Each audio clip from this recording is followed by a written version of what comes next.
দাবি আদায়ের জন্য যেটা করতেছি সেটা না হোক যে আমরা আমাদের আজকের যে একটা কনসেপ্টটা হচ্ছে জাস্ট সুস্থ একটা মানব বন্ধ করতেছি। যদি আমাদের দাবি আদায় না হয় তার মানে আমরা বৃহৎ থেকে বৃহত্তর পরিসরে এটা করব, আন্দোলন করব। বাংলাদেশের সকল মোবাইল ব্যবসায়ী কমিটি সবার দোকান আজকের জন্য অফ, শাটডাউন। এবং আমরা এখানে আমাদের ঢাকা কেন্দ্রিক যতগুলো সংগঠন আছে মোবাইল বিজনেস কমিটি সবাই একসাথে আছি। নারায়ণগঞ্জে, টঙ্গীতে বা ঢাকা শহরের সব ব্যবসায়ীরা একসাথে আমরা নামছি। অলমোস্ট 20 লক্ষের অধিক মানুষ আমরা আছি। আমরা আপাতত আমাদের উপর নির্দেশ অনুযায়ী আমরা আপাতত 4টা হয়তো 5টা পর্যন্ত থাকবো, সুস্থ একটা মানববন্ধন করবো। যদি আমাদের যৌক্তিক দাবিগুলা ওনারা না মানে তাহলে বৃহত্তর থেকে বৃহত্তর কর্মসূচি দিব। আমরা এখন ট্যাক্স দিচ্ছি, যেটা সরকার কর্তৃক ট্যাক্স আছে এটা আমরা দিচ্ছি, অ্যান্ড যে ট্যাক্স আছে এটা আমরা মানলি দিচ্ছি। এবং ওনারা যে ট্যাক্সটা দিচ্ছে 57%, আমরা ট্যাক্সের বিরুদ্ধে নাই, আমরা ট্যাক্সের মধ্যে আনছি, কিন্তু আমরা চাচ্ছি বৈষম্য নাই, ইকুয়াল করার জন্য, আর কিছু না।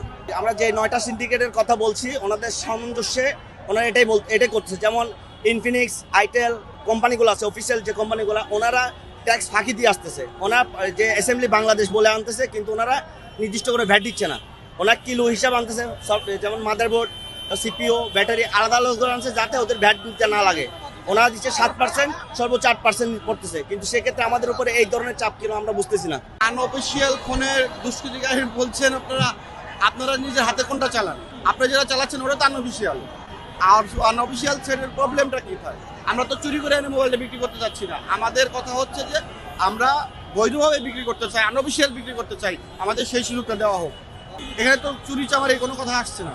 নিবন্ধনের জন্য সরকারকে আমাদের সুযোগ দেওয়া উচিত, সঠিকভাবে শুল্কটা দেওয়া উচিত, যাতে আমরা করে সব কিছু করতে পারি, স্বাভাবিকভাবে আমরা হিসাব করতে পারি, স্বাভাবিকভাবে ব্যবসা চালাই যেতে পারি। এটা আমাদের সহানুভূতিশীল যেটা হয় সেটা করতে হবে, যেটা করে আমরা স্বাভাবিকভাবে ভোক্তার হাতে আমরা স্বাচ্ছন্দ্যে এবং তাদের আয়ত্তের মধ্যে রেখে আমরা তাদের হাতে তুলে দিতে পারি। আমরা তো বিজনেস করতে যাচ্ছি, তাদেরকে সরকারকে ট্যাক্স দিয়েই, ট্যাক্স না দিয়ে তো আমরা বিজনেস করতে যাচ্ছি না, কিন্তু সেটা সহানুভূত হতে হবে।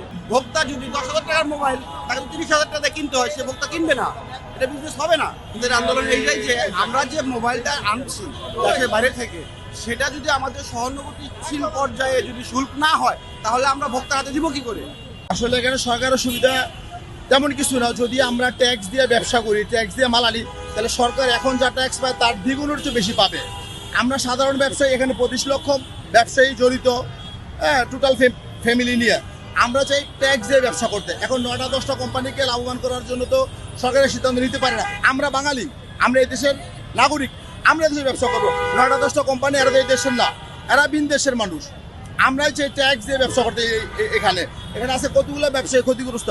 আমাদের আজকে শান্তিপ্রিয় যে মানববন্ধন করতেছি, এটা আমরা সরকারকে জানান দিচ্ছি যে আমরা শান্তিপ্রিয় মানুষ, আমরা ব্যবসায়ী, আমরা মাঠে থাকতে চাই না, আমরা মাঠের মানুষ না, আমরা ব্যবসায়ী মানুষ, আমাদের কর্মস্থলে আমরা থাকতে চাই। আজকে 1 মাস 10 দিন হয়ে গেল আমরা আন্দোলন সংগ্রাম, মানববন্ধন, প্রেস ব্রিফিং করতেছি, সরকার এই ব্যাপারে কোনো সাড়া দিচ্ছে না। আমরা কঠোর আন্দোলনে যাব যদি আমাদের এই সিদ্ধান্ত মেনে না হয়। আমরা তো অনৈতিক কিছু চাচ্ছি না, আমরা চাচ্ছি ট্যাক্স দিয়ে ব্যবসা করব। কেন আমাদের জন্য 57% থাকবে আর কেন কোম্পানির জন্য 7% থাকবে? আমরা তো ট্যাক্স দিয়ে ব্যবসা করতে চাচ্ছি, আমরা ট্যাক্স দিয়ে মাল আনতে চাচ্ছি। আমরা চাই সরকার খুব দ্রুতই আমাদের সিদ্ধান্ত মেনে নেবে, নইলে আমরা রাজপথ ছাড়বো না।